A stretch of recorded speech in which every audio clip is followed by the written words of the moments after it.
இல்ல வர்றவங்க எல்லாம் ஒயின் ஷாப்லயே வந்து கை வச்சேன்னு அர்த்தம். மனுஷன் திட்டிலே இருந்துட்டு அது ஒண்ணுதான். என்ன அதை ஏன் மூடுறீங்க? எவ்வளவு கொலைங்க நடக்குது, எவ்வளவு கொள்ளை அடிக்கிறாங்க, எவ்வளவு திருட்டு நடக்குது, எவ்வளவு பிரச்சாரம் பண்றாங்க, எவ்வளவு பண்றாங்க, கஞ்ச கத்துறவங்க அது கத்துறவங்க அதெல்லாம் பார்க்காம ஒயின் ஷாப் கை வைக்கிறீங்க இல்லைங்க? தப்பு இல்ல அது. அதுக்காக அவ்வளவு காசு கேட்டு குடிச்சு போறான். எதுக்கு உங்களுக்கு ஒயின் ஷாப்?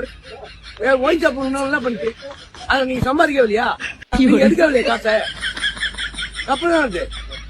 10 ரூபா உங்களுக்கு கம்மியா கொடுத்தா ஜாஸ்தியா கொடுத்தா தேவையில்ல விஷயம். ஒயின் ஷாப்பே மூடுறீங்க. ஓனாப்பட்டி 10 வருஷமா போயின்னு தான் இருந்தது. நான் என்ன சொன்னா 10 ரூபா நீங்க கம்மி பண்றீங்களா ஜாஸ்தி பண்ண ரெண்டாவது விஷயங்க. ஏன் ஒயின் ஷாப் மேல கை வைக்கிறீங்க?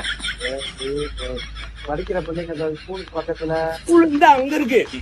என்ன ஏன் படிக்கிற பசங்க நீங்க டீச்சர் கிட்டயும் அந்த இவர்கிட்டயும் சொல்லி கண்ட்ரோல் பண்ண வேண்டியதானே?